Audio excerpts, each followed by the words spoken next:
ایک بار میں ایک سوال کریں جس سے سب کو موقع ملے.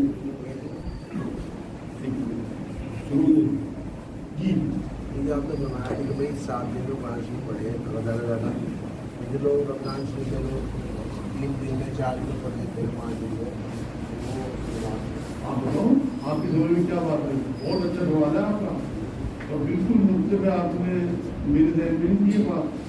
ان کا سوال یہ ہے کہ جب نبی نے کہا کہ کم سے کم 7 دن میں قرآن پورا کرو تو جو لوگ ایک دن میں جو کیا شبینہ کہلاتا ہے اور جو 3 دن میں قرآن ختم کرتے ہیں وہ کس زمرے میں آئیں گے. وہ میں نے بتا دیا آپ کو جو نبی کی نہیں مانتا اور نبی میں نہیں ہے. وہ کتنے بڑے پیر بنتے رہے اپنے آپ کو, کتنے بڑے فقی بنتے رہے اپنے آپ کو, کتنے بڑے بزرگ بنے یا کتنے بڑے اب یہ سمجھیں کہ ہم بڑے جاننے والے ہیں, بڑے دیندار, بڑے متقی پرہیزگار ہیں. رسول اللہ کی میں سے نہیں ہے. کیا چھپ کر دوسری شادی کرنا ٹھیک ہے؟ ان کا سوال یہ ہے کیا چھپ کر دوسری شادی کرنا ٹھیک ہے.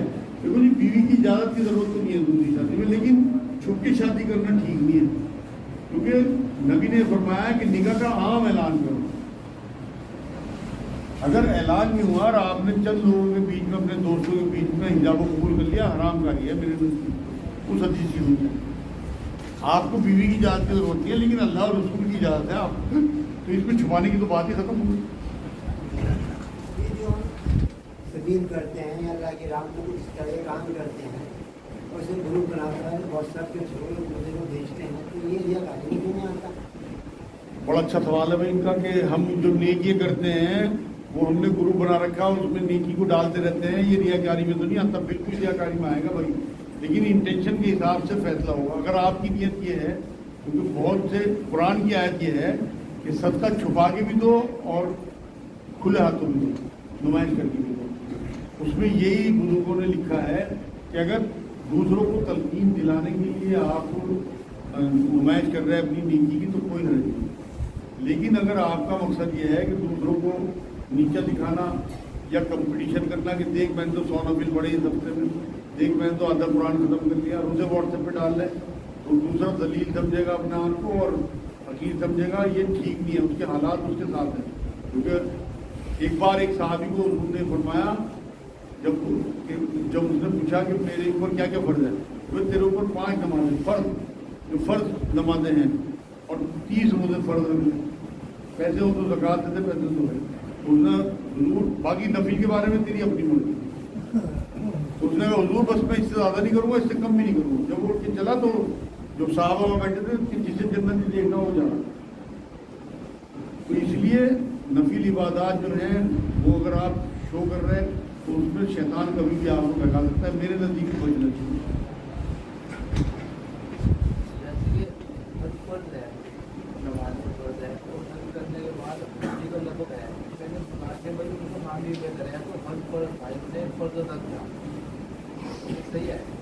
ان کا سوال ہے کہ جو لوگ حاجی لکھتے ہیں بعد میں آنے کے بعد, کیا ان کا حاجی لکھنا ٹھیک ہے؟ بھائی طرح کی نمازی جو لوگ ہوتے ہیں انہیں بھی نمازی کہنا چاہیے. یہ اللہ نے تو کوئی لقب اس طرح کا نہیں دیا, لیکن دنیا میں کیونکہ شوبازی بہت زیادہ ہے, وہ جاتی گجرے ڈال کے پوری پوری بسیں ہیں اور آگے بھی پوری پوری بسوں کے ساتھ آتے ہیں اور وہ اپنے نام کے ساتھ خود ہی حاجی لکھتے. دیکھو اگر لوگ آپ کو حاجی کہنے لگیں کوئی نہیں, لیکن آپ خود سے نہ پوچھو کرو. حج تو آپ کو پتہ ہی نہیں ہے, وہ تو ایک موما ہے, بند ہے لکھا ہوا کہ قبول ہوا نہیں ہوا. نوٹ تو جب نوٹ ہے نا جب بینک والے قبول کر لیں, ورنہ ردی کا ٹکڑا ہے. حج تو جب ہے جب اللہ کے یہاں رجسٹر میں لکھا جائے گا بھائی یہ حاجی ہے, ورنہ آپ کا حج بیکار, آپ کا سفر بیکار. یہ بھی حضور نے فرمایا اس بات کو کہ آخری زمانے میں لوگ حج کو پکنک کی طرح کریں گے, تفریح کی طرح. کیا پتہ اللہ نے آپ کے حج جو ہے وہ تفریح میں لکھ دیا ہوگا, حج ہو ہی نا آپ کا.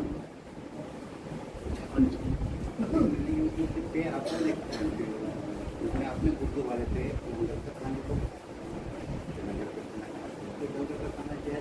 اردو والے پہ ان کا سوال یہ ہے کہ میں نے کسی لنگر کا کھانا کھایا ہے گردوارے میں, کیا لنگر کا کھانا جائز ہے؟ بالکل جائز ہے بھائی. آپ یہ دیکھو کہ جس محبت سے انہوں نے کھانا کھلایا نا, آپ نے پوری ویڈیو نہیں دیکھی ہوگی شاید, آپ یقین کریں ہمارے یہاں ایسا اخلاق نہیں ہے. جس محبت سے انہوں نے کھانا کھلایا نا, خود کھڑے ہو گئے جو وہاں کے مین لوگ تھے. ہاں, تو میں نے انہی سے مطلب ہے تو یہ नबियों की सुन्नत खाना खिलाना, बुजुर्गों की सुन्नत। लेकिन अखलाक मैंने उन्हीं से लिया कि मैं खुद खड़ा हो जाता हूँ, इसीलिए यहाँ जब हमारा खाना चलता है ये मेहमान नवाजी में आता है। तो बिल्कुल खाना खाने में कोई हरज नहीं है। जिस तरह से आप मेहमान नवाजी में किसी के यहाँ जाते हैं, किसी हिंदू के यहाँ, वो आपको चाय पिलाता है या सोडा पिलाता है या कोई और चीज़ खाने की देता है, आप खाते हो नहीं खाते हो? बिल्कुल वो मेहमान नवाजी के तौर पे उन्होंने हमें लंगर खिलाया, और यहाँ भी हम मेहमान नवाजी करते हैं। मैं ये माइक पे शायद पहले ही बता चुका, आज तक अल्हम्दुलिल्लाह इस मरकज़ में एक पैसा सरकार का नहीं लिया।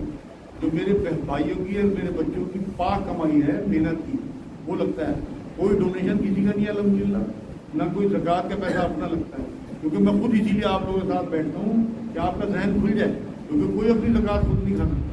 ये मुझे वजाहत इसलिए करनी पड़े, हालांकि मेरे साथियों को सबको पता है, क्योंकि नए नए लोग भी जुड़ते रहते हैं।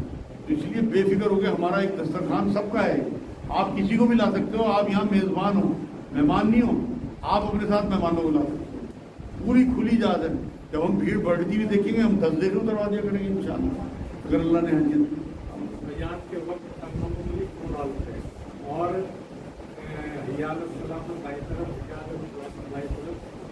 इनका सवाल ये है, अजान के वक्त कानों में उंगली क्यों डालते हैं और दाई तरफ बाई तरफ हैया अल्लाह सलाह हैया अल्लाह सलाह मुड़ के क्यों कहते हैं? भाई कानों में उंगली इसलिए क्योंकि उस टाइम लाउड स्पीकर नहीं थे, और कानों में उंगली डालने से आवाज़ दूर तक जाती थी। इस वजह से जो है वो कानों में उंगली डाली जाती थी। उन्हीं साहबा की सुन्नत को आज बुजुर्गान दीन ने जारी रखा हुआ है।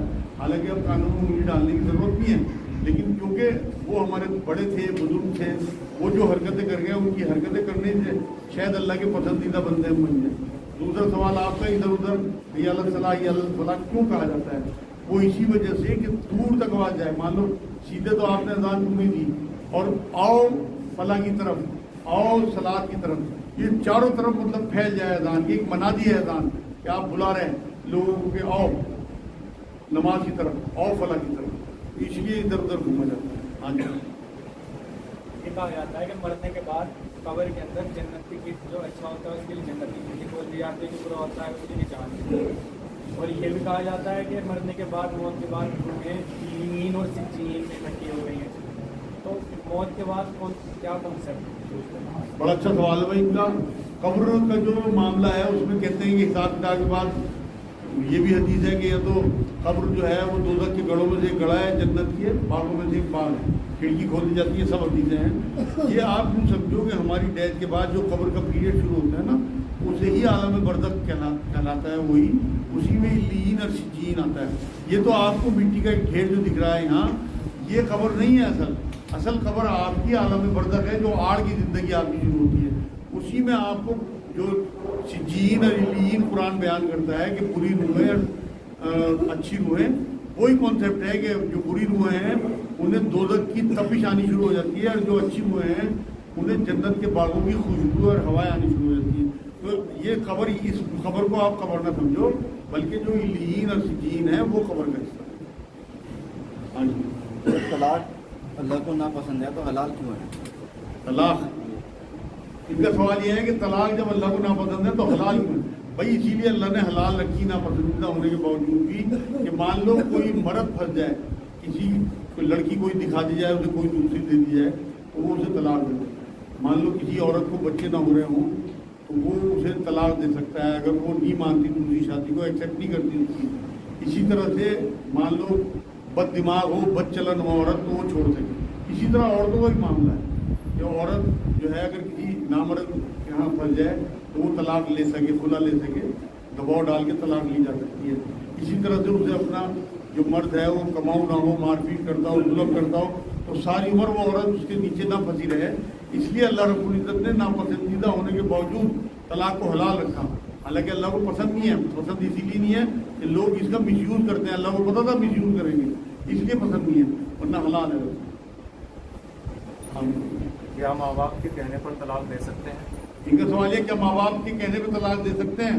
भाई मेरे नज़दीक तो बिल्कुल नहीं देनी चाहिए। अगर आपकी बीवी बच्चलन है या वो आपका कहना नहीं मानती, जो आप उसे रोकते हो बुराई से, तो आप, कुरान ये कहता है कि अगर ये बेहयाई करें तो इनके बिस्तर अलग कर दो। उसके बाद ये कहा कि एक मर्द में से कोई इंसाफ वाला और एक कोई औरतों में से इंसाफ वाला बैठे, मतलब लड़का लड़की वालों में तो फिर सुलह कराने की कोशिश करें। उसके बाद का तब भी नम बात बने तो फिर हल्की फुल्की मार दे सकते हो, मतलब मार भी ऐसी जैसे कान पकड़ के बच्चों को हम भी करते हैं। ये नहीं कि आप चेहरे पे मारो या उसके गधे घोड़ों की तरह उसमें निशान डाल दो जिस्म में, उसके जानवरों की तरह मारो। आखिर में कहा कि अगर फिर भी बात नहीं बनती तो सेपरेशन, तो एकदम तलाक माँ बाप के कहने पे देना मेरे नज़दीक तो बिल्कुल गुनाह की बात होगी, क्योंकि कुरान में अल्लाह ने वैसे तो माँ बाप के हक बयान किए अपने हक के बाद 5 जगह, लेकिन एक जगह ये भी कहा कि अगर ये मेरे शरीयत के मामले में कहीं तुम्हें हुक्म दे तो वहाँ तुमने इनकी नहीं माननी। तो आपने अल्लाह और रसूल के नाम पे जिस औरत को अपने लिए हलाल किया है, आप अपने माँ बाप कहने को तलाक दे रहे। मिसाल दी जाती है इब्राहीम अलैहिस्सलाम की कि उन्होंने इस्माइल अलैहिस्सलाम को हुक्म दे दिया था कि अपनी बीवी को तलाक दे दे। भाई वो नबी थे, नबियों की तरबियत होती थी, अल्लाह के इशारे आते थे नबियों को वही के जरिए, उन्हें अल्लाह ने समझाया होगा कि औरत ठीक नहीं है घराने के लिए, या कि नबी होने वाला है, इससे नस्लें चलने वाली है नबियों की, तो तब वो ये बात करके गए थे वहाँ दरवाजे में। तो उनकी मिसाल किस तरह आम आदमी ले लेगा? तो इसलिए मेरे नज़दीक अगर आपको लगता है कि आपकी बीवी वाकई बस चलाना काम नहीं चलेगा तो आप अपने सेंस के हिसाब से तलाक दो, माँ बाप के कहने पर आपने तलाक नहीं देनी। क्योंकि एक हदीस भी खड़ी है, हुजूर ने फरमाया कि अल्लाह की इताअत के आगे किसी मखलूक की इताअत आपने नहीं करनी।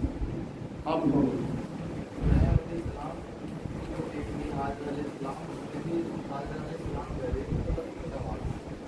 इनका सवाल यह है कि जो इब्राहिम अलैहिस्सलाम की बीवी थी हाजरा अलैहिस्सलाम, उन्हें अलैहिस्सलाम क्यों कहा जाता है? भाई ये एक लक़ब है इज्जत देने का।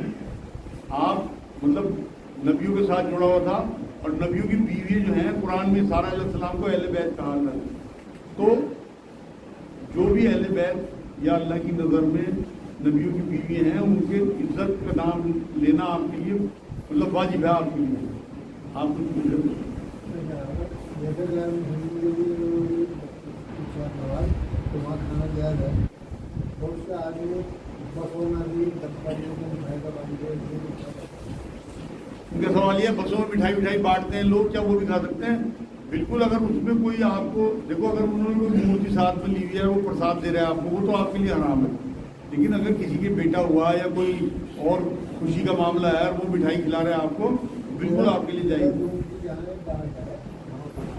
वो प्रसाद है भाई, मैं समझ गया आपको, वो हराम है आपको। हाँ, वो हराम है आपके लिए, हराम है।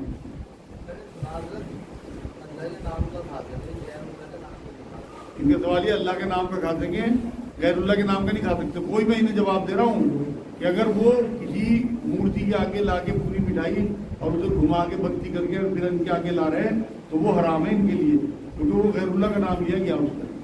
क्या दरूद इब्राहिम पढ़ने के सलाम पढ़ने का हक अदा होगा?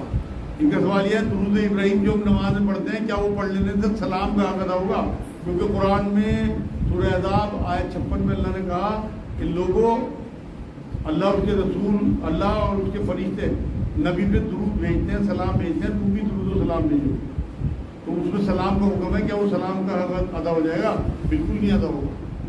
हालांकि दुरूद इब्राहिम ही नबी सल्लल्लाहु अलैहि वसल्लम को बताया हुआ है, लेकिन नमाज में पढ़ने का हुक्म, सलाम का जो हुक्म है पढ़ने का, वो कुरान का हुक्म है। तभी मैं आप लोगों को कहता हूँ कि यहाँ जो हम 5 मिनट में पढ़ता हूँ, अक्सर आपने देखा होगा कि आप लोग आगे बैठ जाते हो, मैं पढ़ता रहता हूँ।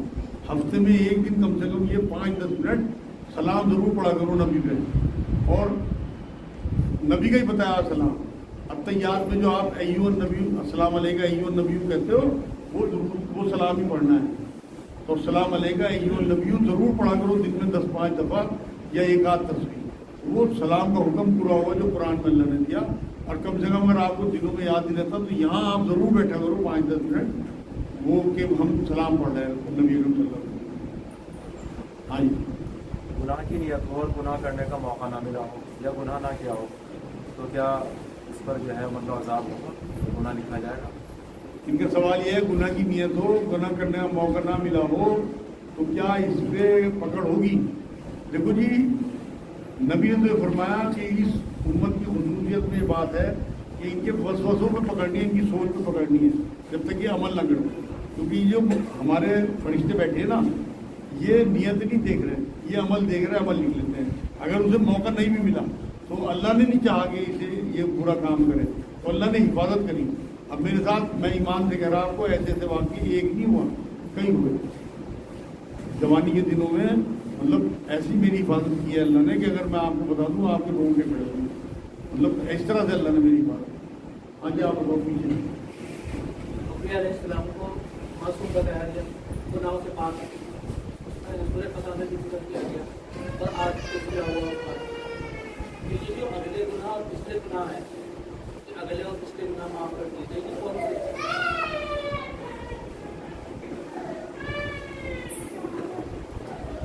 अगले गुनाह और पिछले गुनाह का जो तज़किरा किया गया, इनका सवाल बड़ा अच्छा है। ये कहते हैं कि अंबिया मासूम हैं, इनके अगले पिछले गुनाह माफ कर दिए जाते हैं। असल में जब वही उतरी ना, उस टाइम वही जो उतरी वो जिंदा नबियों को उतरी, उस टाइम जिंदगी उनकी थी और आगे भी उनके पास साल 2 साल, दिन 2 दिन या हफ्ता 2 हफ्ता थे। तो अल्लाह ने कहा कि जो पीछे गुनाह कर चुके, गलती से इनसे कोई भी मामला हुआ हो, लर्जिश हुई हो अल्लाह की किसी भी हक में, तो वो इनकी नेकियों की वजह से माफ कर देंगे।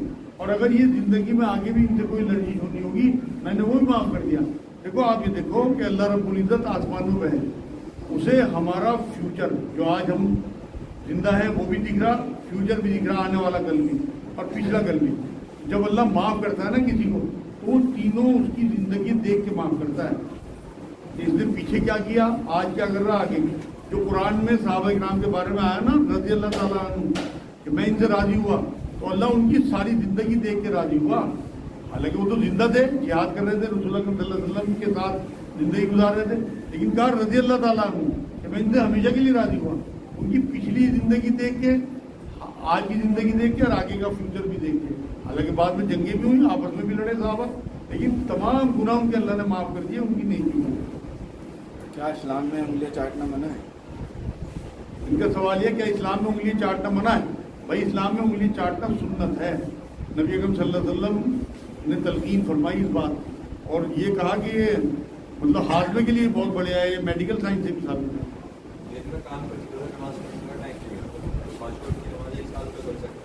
इनका सवाल यह क्या 5 नमाजें रात में इकट्ठी एक साथ अदा कर सकते हैं? बिल्कुल नहीं कर सकते भाई। आप 3 वक्त में तो अदा कर सकते हो कि आप फजीर पढ़ के गए और आप बहुत ज़्यादा बिजी हो या आपकी ड्यूटी ऐसी है कि आप नहीं पढ़ सकते, तो जोर में जब आपको टाइम मिला खाने का, तो उसमें आपने 4 फर्ज जोर और 4 असर मिला के पढ़ दिए। इसी तरह जब आप घर आए ईशा में सारा काम वाम निपटा के, तो आते ही सबसे पहले आपने 3 मगरिब के और 4 फर्ज ईशा के और फिर बाकी वितर वगैरह, ये अगर आप पढ़ देंगे तो आपकी नमाजें टाइम पे होंगी। क्योंकि नबी ने मदीने में बिना किसी उज़र के मिला के नमाजें पढ़ी हैं, जोर और असर पूरा टाइम एक कर दिया, असर से जोर तक का। इस तरह मगरिब और ईशा, अगर आप बिल्कुल मगरिब से थोड़ा पहले भी 20-25 मिनट पहले भी असर और जोर मिला के पढ़ देंगे तो आपकी नमाज कज़ा नहीं हुई, अदा हुई। ये आप चाहे बुखारी मुस्लिम में तले ऊपर 10 हदीसें हैं इससे मुताल्लिक। जब पूछा गया साहबा से कि हुजूर ने ऐसा क्यों किया, जमा क्यों कराई नमाज साहबा इकराम को, तो उन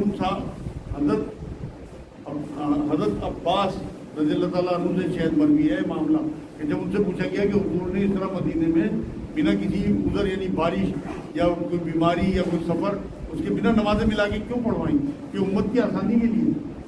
तो कभी ऐसा कोई मौका, वैसे तो कुरान हुक्म देता है, सूरह निसा आयत नंबर 102, क्या है मुमिनों तुम्हारे ऊपर मुकर्रर वक्तों पर नमाज पढ़ दें, लेकिन वक्त किसने बताया? नबी अकरम सल्लल्लाहु अलैहि वसल्लम ने। तो वैसे तो 5 वक्त पढ़नी चाहिए अपने, लेकिन किसी की ऐसी मजबूरी हो, कोई डॉक्टर है ऑपरेशन कर रहा, किसी की बड़ी कंपनी है, किसी की ऐसी फैक्ट्री है कि वो छोड़ नहीं सकता, तो मिला के जोर और असर मगरिब और ईशा पढ़ सकता है। लेकिन 5 नमाजें एक साथ पढ़ना, ये तो बिल्कुल ही दीन की मजाक उड़ाने वाली बात है।